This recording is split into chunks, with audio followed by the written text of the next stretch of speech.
Hi, Black Cat Recapped here. Today I am going to explain a drama movie named Elvis and Annabelle. Sometimes, life can be strange. It can bring people together who are meant to help each other, even if it needs some help from the afterlife. In this unusual story, there's a guy named Elvis Morrow. He works as a mortician and is really good at his job. People always say how nice their deceased family members look after he takes care of them. But everyone in town thinks it's his dad, Charlie, who's doing the work. The truth is, Charlie is not able to do it because he's not well, so Elvis secretly does all the work. Elvis hasn't even got the official license to do this job, so he asks his dad to pretend to be the mortician when needed. Surprisingly, nobody in town has noticed anything strange, so things are going well for Elvis and Charlie. Elvis loves his dad a lot, but sometimes, mean people pick on Charlie and make fun of him. But Elvis always stands up for his dad. Sometimes they go to a bridge where Elvis's mom passed away. Elvis thinks about how it might be easier to end his own life there, but something stops him, like the wind pushing him back. It's as if life is telling him that his life is too valuable to end like that. Elvis realizes this is probably true, especially when he's at home, taking care of his dad, reading stories to him like a child. Now, let's talk about Annabelle. She's a popular beauty queen in their town, and she's going to compete in a big beauty pageant. At first glance, she seems happy and cheerful, but there are problems hidden behind her sweet personality. Her mom, Geneva, has been entering her into beauty pageants since she was little. Because of this, Annie has become very self-conscious about her body and even has an eating disorder called bulimia. Geneva wants a better life for herself and her daughter, but she's going about it in a way that's hurting Annie mentally, emotionally, and physically. On top of that, Annie doesn't feel safe around her stepfather Jimmy. The Miss Texas Rose pageant was well known in their area. People could watch it on TV, but behind the scenes, it was chaotic with women rushing around for makeup, dresses, and fancy hairstyles. Annabelle was one of the contestants, and with her mother there, she felt confident she would win. Eventually, the pageant reached its big moment, and Annie was crowned Miss Texas Rose.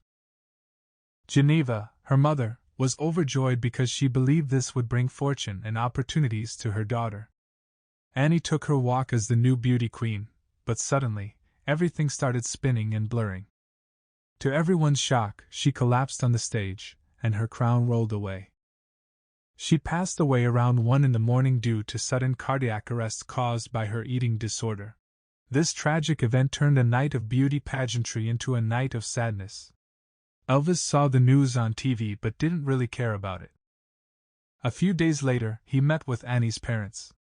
They had preserved her body using cryogenics to slow down decomposition. Geneva asked Elvis to make her daughter beautiful for one last time. When Annie's body arrived, Elvis prepared to embalm her.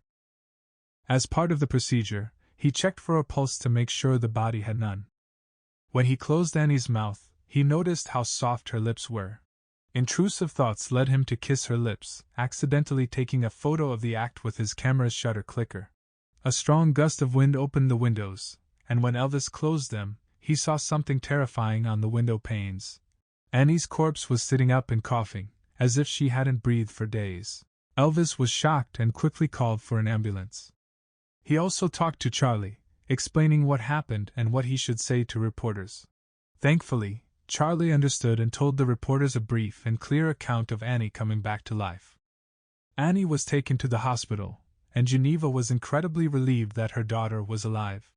The doctors weren't entirely surprised because, under certain conditions, this kind of thing can happen to anyone.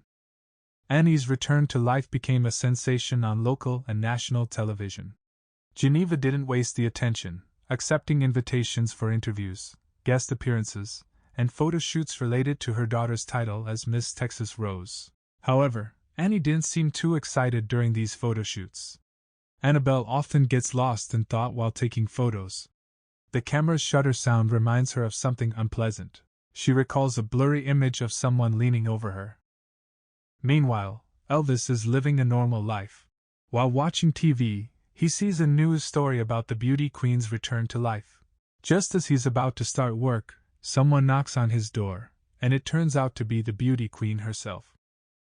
Annabelle asks to see Charlie to discuss how she came back to life, but Elvis makes an excuse that Charlie isn't available. Annabelle finds Elvis familiar, and they realize they might have attended the same school. They introduce themselves, and Annabelle says she'll return when Charlie is free. When Annabelle returns home, she finds her mother talking to a psychiatrist. They believe she needs therapy to return to the glamorous spotlight, but Annabelle is fed up. That night, Annabelle has a dream of being trapped in a coffin, struggling to breathe. Her parents praise her beauty even as she struggles for air.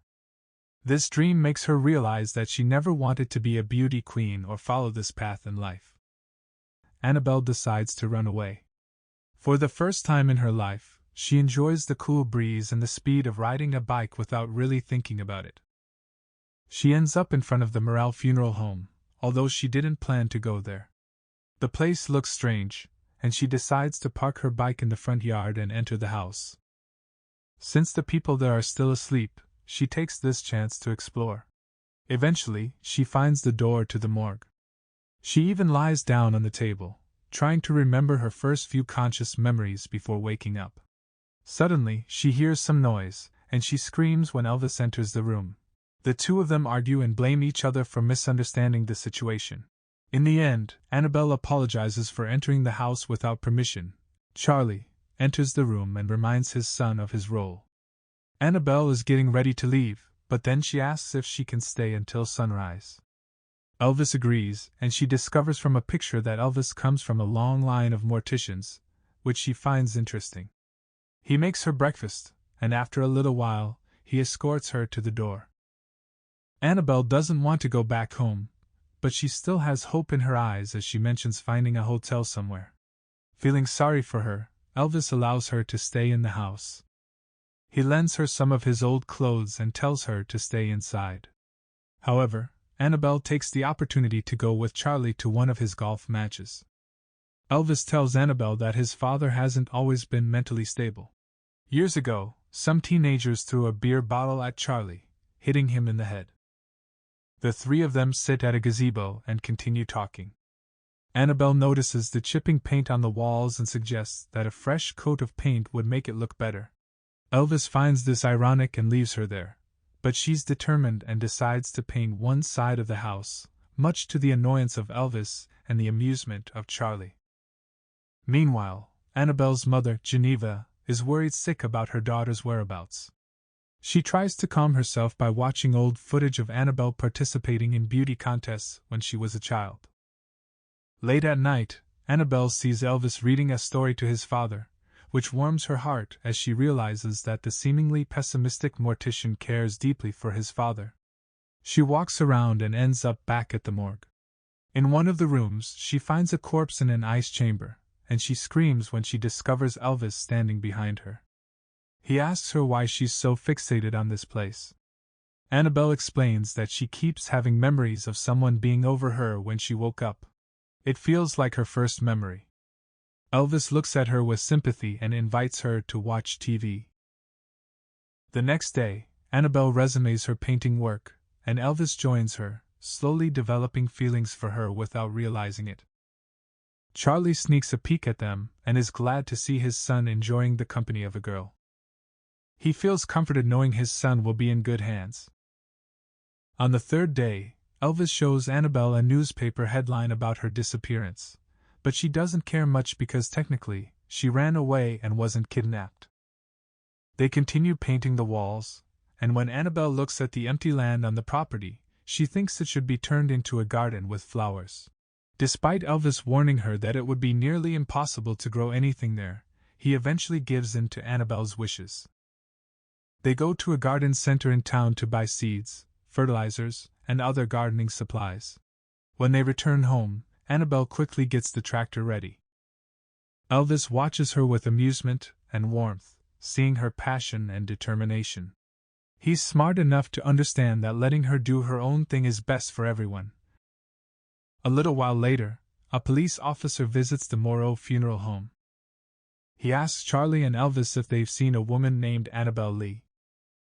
Of course, both the father and son say they don't know such a person. When the officer asks about the person operating the tractor in the distance, they pretend he's a relative named Archiro. The officer believes their explanation and leaves. That night, Elvis reads for his father again, but Charlie interrupts him. He expresses that he really likes Annabelle, which makes Elvis blush. He awkwardly tells his father that they can't be together, but Charlie hopes for it because he wants his son to be happy, and he thinks Annabelle is perfect for him. After leaving his father's room, he finds Annabelle wearing his mother's clothes. She asks if they can go for a short drive that night where no one would recognize her. Elvis declines the drive but instead suggests they take a walk. He takes her to the bridge where his mother ended her life. As they lie down, they look at the stars in the sky. Annabelle finds them beautiful and mentions that despite all the tragedies she's been through, moments like this remind her that miracles are still possible. However, Elvis tends to be pessimistic, and he tells her that his mother left them on Christmas Day when everyone should be celebrating. Annabelle, full of empathy, kisses him. Then she has a flash of that recurring memory of a blurred man leaning over her, but she doesn't have time to explain because they hear police sirens approaching the funeral home. They return to find Charlie talking to two police officers. They only enter once they're sure the officers have left. Charlie tells them that the police suspect Annabelle has been there. Annabelle regrets that Charlie has to go through all this because of her desire to escape her reality. She's ready to leave the house, but Elvis won't allow it. Charlie tells them they can go, assuring his son that he has everything he needs in the house. So they decide to go with Annabelle to keep her safe, and they use the hearse to drive away. Annabelle is tearful, feeling bad about inconveniencing them. She had a lot of fun with them for the first time in her life and realizes she hadn't truly lived her life until then. Now she understands, in a way, why Elvis's mom decided to end her life. If life doesn't have any meaning, why continue? She asks him if there are times when he thinks about ending his own life. At first, he casually says yes, but then he takes it back and says no because he could never do that to his father. Annabelle offers to be there for him if he ever feels that way, but he scoffs at the idea, which really hurts her feelings. The next day, Annabelle decides to teach him a little lesson. While Elvis steps out of the hearse to go to the bathroom, she locks the doors and starts the engine. She acts like she's leaving him stranded by the beach unless he apologizes for his behavior the previous night. Frustrated and resigned, Elvis says sorry, and that's enough for Annabelle. She lets him back in but takes control of the wheel. She drives recklessly, not caring about anything in the world. Today, she's determined to do something she hasn't done before: take control of her life and let things happen as they may. They take their time riding carnival rides and hang out like carefree hippies. Elvis gradually opens up and enjoys Annabelle's company. His life used to be serious and dull, but with Annabelle, it seems like it's not so bad to take a break and enjoy life. While Elvis and Annabelle are having their adventure, Geneva arrives at the Morrow's house. It seems like nobody is around, so she takes the opportunity to look around. She goes into the empty morgue and looks for clues. She spots something inside the trash bin. To her shock and disgust, she finds a picture of Elvis kissing Annabelle when she was still dead. Charlie, who has silently come up behind her, sees it too. Elvis and Annabelle go to a convenience store to buy some supplies. They don't realize yet that their faces are on the front page of the newspaper until they see it. Annabelle is speechless when she sees the picture of Elvis kissing her lifeless body. She goes out of the store and confronts Elvis. He tries to explain to her that it's not as bad as it seems, but Annabelle feels betrayed. They don't have time to talk because the police have already come to arrest Elvis. Annabelle becomes the center of news again. Annabelle watches all of this on TV and won't rest until she hears the truth from Elvis himself. She visits him in jail and demands to know exactly what happened the night she came back to life. Elvis doesn't see the point because he's already in jail. She tells him that she was hurt more than anyone by what happened, but she chooses to forgive and move on. Finally, Elvis shares the details of that night, how he kissed her, didn't mean to take a picture, and how she sat up after the kiss. It's the truth, but instead of feeling relieved, Annabelle feels exasperation and sadness. A few days later, he is released from prison. The Lee family decides not to accuse Elvis of anything. Meanwhile, Charlie sits on a bench after playing a game of golf. He's happy with his score despite the heavy rain. He thinks it's time to leave. When Elvis arrives, he finds his father lifeless on the ground. Elvis looks helpless as he shouts his father's name. His father was the only reason he had for living. Elvis feels really sad as he makes sure his father looks nice for the last time. He buries his father and then stays at home, not going out or talking to anyone. He feels like there's no reason to live. Elvis sees that the land behind the house. He realizes that there's no point in staying sad all the time. It's time to do something and hope for the best. While Annabelle is in the bathtub, watching the news and thinking, she decides to gently put the small television into the water with her foot. Then, she sees a news report showing Elvis painting "I love you, Annabelle" in front of his house. Without taking any time to waste, she quickly goes to the mortuary. There, she finds him lying in the middle of the sunflower field. She lies down next to him, and as they gaze at each other, they feel like they've shared a whole lifetime together in just that moment.